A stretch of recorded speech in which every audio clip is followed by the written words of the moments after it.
बिस्मिल्लाहिर्रहमानिर्रहीम। मैं हूं doctor Khan, professor of physics, motivational and inspirational speaker, career counsellor, guide, graphologist and graphotherapist. आज हम बात करेंगे मेरी जो 300 से ज़्यादा प्रेजेंटेशंस हैं, उनकी बड़ी डिमांड आ रही है कि सर आपने ये प्रेजेंटेशन मुख्तलिफ़ मौक़ों पे दी हैं, उनको यूट्यूब की शक्ल में हमारे सामने पेश करें। तो ये मेरी एक बड़ी आला प्रेजेंटेशन जो है, इसको मेगा प्रेजेंटेशन मैं कहता हूँ। ओरल प्रेजेंटेशन जो है प्रेजेंटेशन स्किल के बारे में है, जिसके बारे में आज हम बात करेंगे। Excellence in oral presentation. Oral presentation में आप एक्सीलेंसी कैसे हासिल कर सकते हैं, कौन कौन से स्किल हैं जो आपके पास होने चाहिए। रब्बे इश्रह ली सदरी यस्सिर ली अमरी वहलुल उक़दतम मिन लिसानी यफ़क़हू क़ौली। तो सबसे पहले देखते हैं प्रेजेंटेशन स्किल जो हैं। एक प्रेजेंटर जो है वो अपने नॉलेज को मैक्सिमाइज़ करने के लिए ऑडियंस की नज़र में, ताकि उनकी अटेंशन मोटिवेशन बरकरार रहे, वो इस्तेमाल करता है। उसको हम कहते हैं प्रेजेंटेशन स्किल्स। और इसमें जो सबसे अहम रूल इस्तेमाल होता है उसको हम कहते हैं 93% रूल। तो आप हैरान होंगे कि आपके प्रेजेंटेशन में आपके लफ्ज़ों का जो हिस्सा है वो सिर्फ 7% है। बाकी 93% जो है वो आपकी बॉडी लैंग्वेज है, जिसको आजकल हम TBI टोटल बॉडी इमेज भी कहते हैं। और बाकी उसमें से 38% जो है आपकी टून है आवाज़ की, यानी पिच और क्वालिटी। इसको मैं ट्यूनिंग कहता हूँ कि आपने अपने ऑडियंस को अपने साथ ट्यून कैसे करके रखना है। और आप ये भी जानते हैं कि आजकल जो बड़ा फेमस रूल चल रहा है 20-80 रूल, कि सिर्फ 20% लोग ही कामयाब है, 80% लोग कामयाब नहीं हो पा रहे। तो आपने अपने आप को 20 में शुमार करना है। ये सेल्फ रिफ्लेक्शन की मैंने बात की है, ये स्लाइड आपको जो बता रही है। उसके बाद ये उसकी दूसरी वर्जन है। बेसिकली प्रेजेंटेशन जो है ये एक कम्युनिकेशन स्किल की शक्ल है कि आपने कम्युनिकेट करना अपना मैसेज लोगों की तरफ, फिर उनका फीडबैक देखना है प्रेजेंटेशन के दौरान ही। अगर वो सेटिस्फाई हैं तो वो पॉजिटिव फीडबैक होगा, अगर वो सेटिस्फाई नहीं हैं तो वो नेगेटिव फीडबैक होगा। ये बड़ी अच्छी कोटेशन है कि दुनिया में 2 किस्म के स्पीकर्स हैं। एक तो वो हैं जो लोगों को देखकर नर्वस हो जाते हैं, दूसरे वो हैं जो लायर्स हैं, यानी झूठ बोलते हैं। यहाँ झूठ बोलने से मुराद है स्टोरी टेलिंग, कि अपनी बात को वो एक स्टोरी की शक्ल में लोगों के सामने ऐसा पेश करते हैं कि वो झूठ जो है वो भी सच लगने लगता है। ये एक और स्लाइड है। उसके बाद प्रेजेंटेशन होती है क्या है, ये एक किस्म का गिफ्ट है प्रेजेंट जो है, प्रेजेंट जिसको हम कहते हैं। और आपने बड़े उसको आसान तरीके से, यानी उसकी डेंटिंग पेंटिंग करके, पैकिंग करके अच्छे तरीके से लोगों के सामने पेश करना होता है। और उसमें जो रेशो हम शुमार करते हैं वो 20% मोटिवेशन है जो आपने करके रखनी है, और 80% जो है वो आपका की मैसेज है जो आपने कन्वे करना है ऑडियंस को, जिनको आप प्रेजेंट कर रहे हैं। तो ये भी एक्चुअली 20-80% रूल ही है। एक्चुअली ग्रेविटेशन जो मैंने कहा प्रेजेंट क्या होता है, तो प्रेजेंट से मैं चूँकि फिजिक्स का प्रोफेसर हूँ तो मैं लफ्ज़ों की एनाटॉमी से खेलता हूँ। तो प्रेजेंट से जो बनता है, P से बनता है persuasion with request through encouragement and sensation using your experience and narration via tell story telling. आपने अपने प्रेजेंटेशन को एक स्टोरी की शक्ल में ऐसे बयान करना है कि लोग जो हैं मुतमिन भी हों, खुश भी हों और आपको याद भी रखें। इसको कहते हैं प्रेजेंट। यानी तोहफ़ा जो है उसकी पैकिंग और प्रेजेंट करने का अंदाज़ ऐसा होना चाहिए कि लोग उसको हमेशा याद रखें। प्रेजेंटेशन को मैं कहता हूँ कि बेसिकली प्रेजेंटेशन जो है ये एक मुकदमा है। आप उसमें वकील हैं और आपके जो सामीन हैं वो जज हैं, और आपने हर सूरत जो है मुकदमा जीतना होता है। अगर आप मुकदमा जीत जाते हैं तो आप अच्छे प्रेजेंटर हैं, अगर आप मुकदमा हार जाते हैं तो आप अच्छे प्रेजेंटर नहीं हैं। फिर वही साइंस की बात, इसकी जो एब्रीवेशन मैंने बनाई है कि प्रेजेंटेशन में आपने क्या कुछ करना है, कैसे करना है, उसको आजकल चूँकि ग्रेविटी का बड़ा तस्वर है और ग्रेविटेशन फोर्स के जो पार्टिकल एक्सचेंज करता है उसको ग्रेविटॉन कहते हैं। तो ये एब्रीवेशन मैंने बनाई है कि प्रेजेंटेशन अच्छी कैसे होगी जब आप ग्रेविटॉन रूल को फॉलो करेंगे। तो ग्रेविटॉन भी एब्रीवेशन है जिसमें ग्रेट प्रेजेंस रिलेशनशिप आपने बना कर रखनी है अपने ऑडियंस से। आर्किटेक्चरल वे यानी रोड मैप आपने बनाया उसके मुताबिक चलना है। वर्सैलिटी का मतलब है जो भी आप फरमाएँ विद फैक्ट एंड फिगर फरमाएँ, ताकि उसके सबूत लोगों के पास आएँ और वो लोग उनसे मुतमिन हों। इंस्पिरेशन के ज़रिए सारा कुछ करना है, स्टोरी टेलिंग की शक्ल में करना है, और अपने मरकज़ से जुड़े रहना है। ये ग्रेविटॉन का मकसद है। ये एक और कोटेशन है बड़ी ज़बरदस्त क्रिटिकल और क्रिएटिव थिंकिंग के बारे में, कि आपका मतालिया जो है आपके रिफ्लेक्शन के बगैर, या आपके रिफ्लेक्शन आपके मताले के बगैर दोनों अधूरे हैं। आपका जो मतालिया है उसमें आपके रिफ्लेक्शन आनी चाहिए, अदरवाइज़ उस मतालिया का कोई फ़ायदा नहीं। और ये कब होगा ऐसा? जब आप आउट ऑफ द बॉक्स देखेंगे। आउट ऑफ द बॉक्स से यहाँ मुराद है कि आपने वो काम करना है जो 99% लोग नहीं कर रहे, जिसको मैं अक्सर कहता हूँ, you should remain in rare air where nobody is there. On air आने की कोशिश नहीं करनी, आपने अपनी यूनिकनेस जो है उसको अपना नेचुरल वे जो है उसको ज़ाहिर करना है, तो और कोई ना कर सके, जिस वजह से लोगों के दिल में आप घर कर जाएंगे। प्रेजेंटेशन के बारे में एक और खूबसूरत कोटेशन है। किसी ने शायद की मक्खी से पूछा कि तुम इतनी मेहनत से अपना शहद बनाती हो, लोग इसको चुरा कर ले जाते हैं, तुम्हें इसका अफसोस नहीं होता? उसने बड़ा खूबसूरत जवाब दिया कि बिल्कुल नहीं। उसकी वजह यह है कि लोग मेरा शहद तो चुरा सकते हैं, लेकिन मेरे शहद बनाने का फ़न जो है वो चुराना उनके बस की बात नहीं। यही मेरा ख्याल है। पहले मैं चाह रहा था कि प्रेजेंटेशन को अपलोड ना करूं, लोग इसको चुरा लेंगे, लेकिन अब मैंने देखा है कि जो मेरी स्पेशलिटीज़ हैं वो तो नहीं वो चुरा सकते हैं ना, साइडें चुरा लेंगे, इससे क्या फ़र्क पड़ता है। ये एक एनालॉजी मैंने आपके सामने डेवलप की है कि आप जब प्रेजेंट करते हैं तो आपकी जो प्लानिंग है वो सारी वो एक टूल किट की तरह होती है, और टूल बॉक्स जब गाड़ी के साथ आता है तो उस गाड़ी के अंदर जहाँ जहाँ पुर्ज़ों को खोलने की ज़रूरत पड़ती है या कसने की ज़रूरत पड़ती है, उस टूल बॉक्स में सारे टूल्स होते हैं। लेकिन वो टूल बॉक्स किसी काम का नहीं अगर आपको वो टूल जो है उनको इस्तेमाल करना नहीं आता। इसी तरीके से अगर आपके पास इल्म है और आपको प्रेजेंट करना नहीं आता, वो इल्म भी किसी काम का नहीं। इसकी अगली स्लाइड में मैं आपको बताऊंगा कि वो इसे आपके पास रिसोर्सेज होते हुए भी अगर आप उनका इस्तेमाल नहीं कर सकते तो आप कैसे नाकाम होंगे। इस स्लाइड को आप गौर से देखें। किस बंदे के पास ढेरों सीढ़ियाँ हैं, लेकिन इसको सीढ़ी लगाने का अंदाज़ का नहीं पता, और ये बेचारा जो है सीढ़ियों को लंबा डाल के दीवार पर चढ़ने की कोशिश कर रहा है। बिल्कुल पाकिस्तान में इल्म का यही हाल है कि लोग डिग्री और CGP वगैरह ले लेते हैं, लेकिन वो अच्छा प्रेजेंट नहीं कर पाते। वो स्किल जो है उनकी एप्लीकेबिलिटी उनके पास नहीं होती, परफॉर्मेंस शो नहीं करते, इसलिए उनका सिलेक्शन रेट बहुत लो है। आमतौर पे जब हम नॉलेज की बात करते हैं तो इसमें 3 डोमेन्स ऑफ लर्निंग की बात करते हैं, और तीनों डोमेन्स की कंट्रीब्यूशन जो है वो 1/3 1/3 और 1/3 है। अगर आप तीनों का इस्तेमाल करेंगे फिर आपका इल्म जो है वो मुकम्मल होगा। उनमें एक कॉग्निटिव डोमेन है जिसका ताल्लुक आपके इल्म से है, उसके बाद अफेक्टिव डोमेन है जिसका ताल्लुक आपके जज्बात एहसास से है, और आपने लोगों के जज्बात साथ को मुतासर करना है, और तीसरी डोमेन है साइकोमोटिव डोमेन जिसका ताल्लुक जो है आपके एटीट्यूड या एप्टीट्यूड से है। तो तीनों मिला के अगर आप प्रेजेंटेशन में पेश करेंगे वो प्रेजेंटेशन ज़रूर कामयाब होगी। नीचे इसका मैंने फार्मूला लिखा है कैश स्ट्रेटजी या कैश कार्ड। आजकल मैंने इसको मॉडिफाई कर दिया है और इसको हम कहते हैं क्रैश कार्ड या क्रैश स्ट्रेटजी। इन सब में जो इम्पोर्टेंट चीज़ है वो आपका एटीट्यूड है।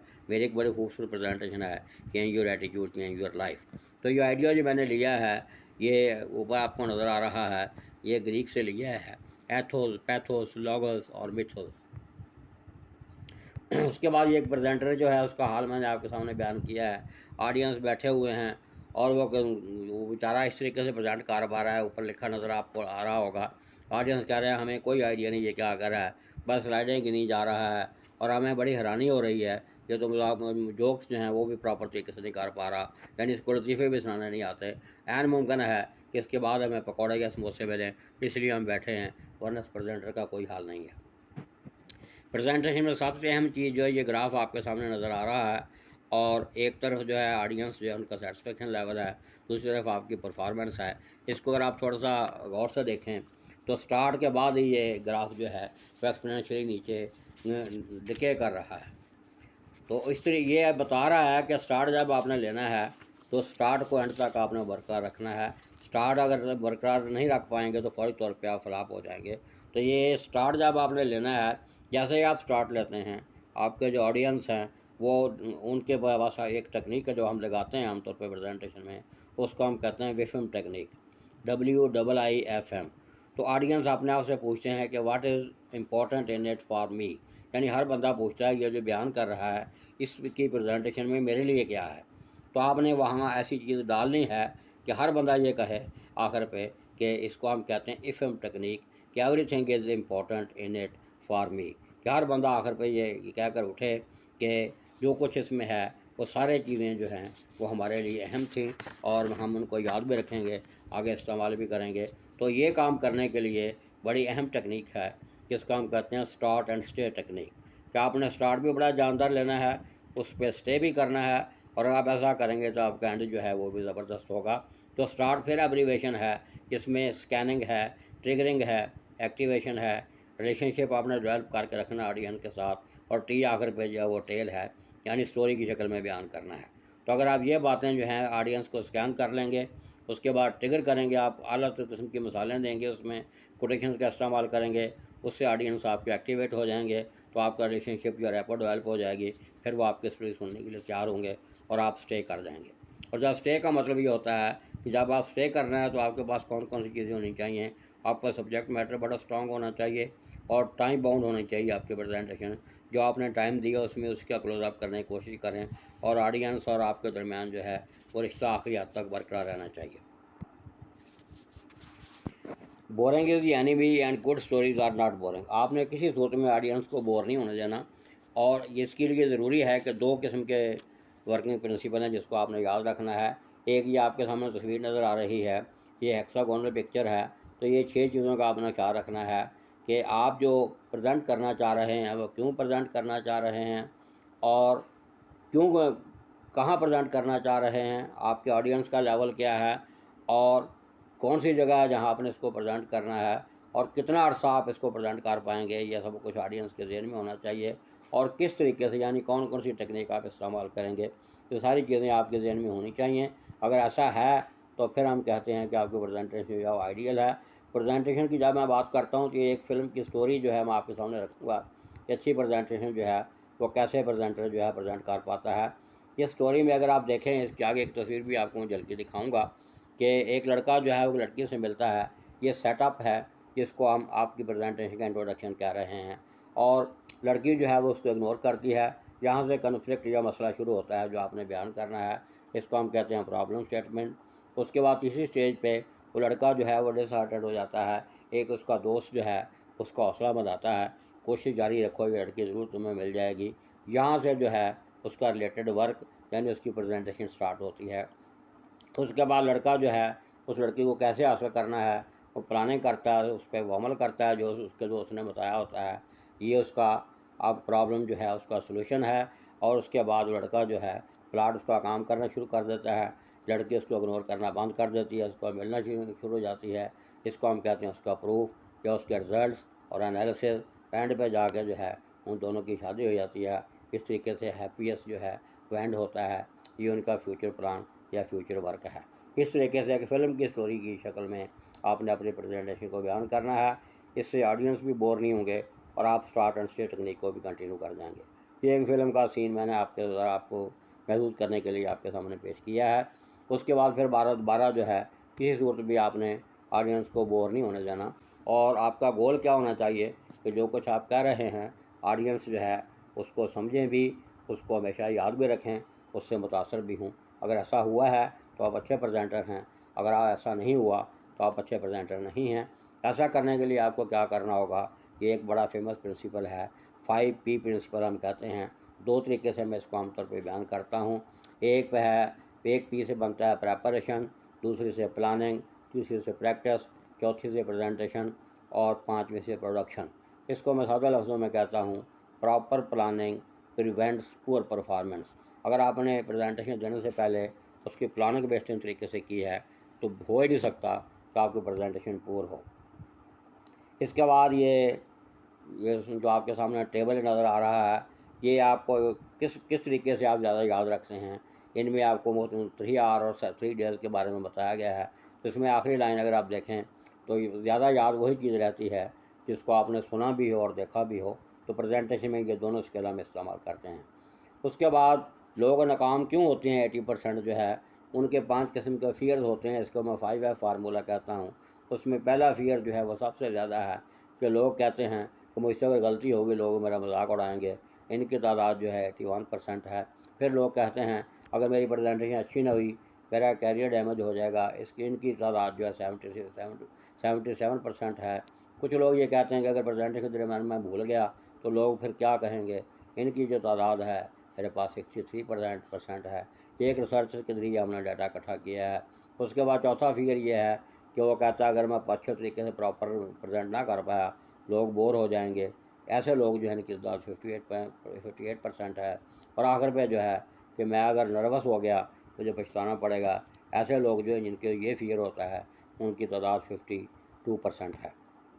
आपने क्या करना है कि इन सारे 5 से बचना है और कोशिश करनी है कि आपके जो फियर है वो फैंटास्टिक रियल एक्सपीरियंस की शक्ल में आपने उसको बयान करना है और उसमें चंकिंग का इस्तेमाल करना है। उसकी वजह यह है कि ब्रेन आपका जो है वो चंकिंग की शक्ल में मटीरियल को कबूल करता है और जब आप चंक लगाएंगे तो हर चीज़ ब्रेन पे चली जाएगी। इसमें जो सबसे अहम चीज़ है इसको हम कहते हैं फ्यूनल की शक्ल में बयान करते हैं।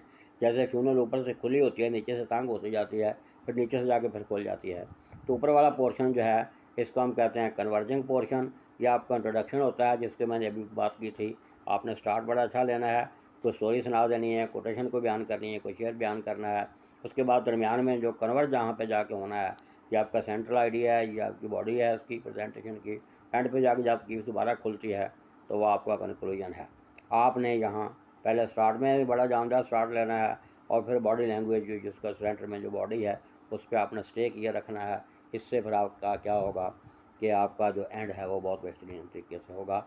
इसको फिर तीनों हिस्सों जो है इनको मिला के हम इसको फेमस कहते हैं कि ये प्रेजेंटेशन जो है ये आपकी एक बर्गर की मानद है कि बर्गर की एक अपर लेयर होती है और दूसरी नीचे वाली लेयर होती है। लेकिन बर्गर में जो सबसे इम्पोर्टेंट चीज़ होती है वो उसके सेंटर में जो चीज़ आप टेस्ट डेवलपर डालते हैं, जितनी अच्छी वो चीज़ें अच्छा मिक्सचर होगा उतना बर्गर जो है वो ज़्यादा पसंद किया जाएगा, खाया भी जाएगा, याद भी रखा जाएगा। जिस तरीके से ऊपर वाली लेयर जो है वो प्रेजेंटेशन का इंट्रोडक्शन है और नीचे वाली लेयर जो है वो उसकी एंड है या कंक्लूजन है। और दरम्यान में जो कुछ भी आप डालेंगे वो आपकी बॉडी है। तो बॉडी को जितना जानदार बनाएंगे उतना आपका इंट्रोडक्शन के बाद स्टेज जो है कंक्लूजन जो है वो जानदार होंगे और आप अच्छे प्रेजेंटर पेश होंगे। इसको हम कहते हैं हेमबर्ग मेथड ऑफ प्रेजेंटेशन।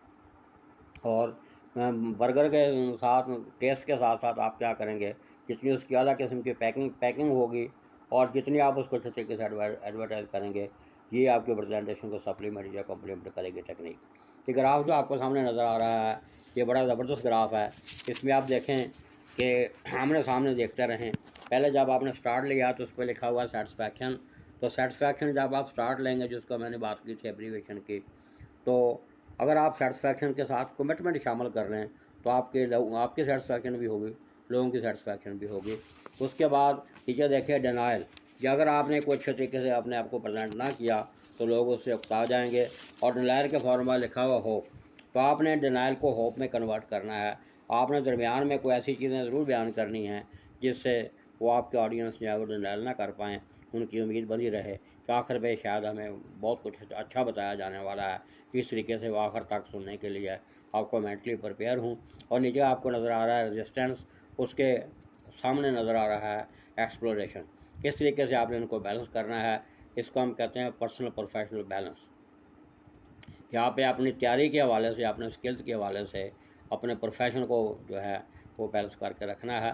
तो इसको ग्राफ को अगर आप देखें तो जहाँ से उसने स्टार्ट लिया है उसकी एंड जो है वहाँ पे जाकर शुरू हुआ है। इसको हम कहते हैं start and stay technique for your ideal and. इसके बाद आपने ये करना कैसे है, ये स्पेशल टेक्निक है जो मेरी स्पेशलिटी है, जिसको हम कहते हैं NLP, न्यूरो लैंग्विस्टिक प्रोग्रामिंग।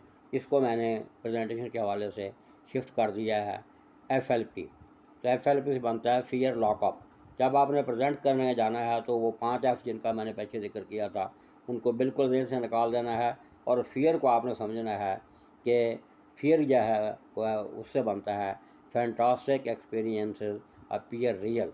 आपने अपने तजर्बे का ऐसे उनके सामने बयान करना है कि उनको हकीकत मालूम हो और हकीकत ऐसे मालूम हो कि वो ये कहें कि ये बंदा जो प्रेजेंट कर रहा है ये इसी का खासा है और कोई इस तरीके से प्रेजेंट नहीं कर सकता।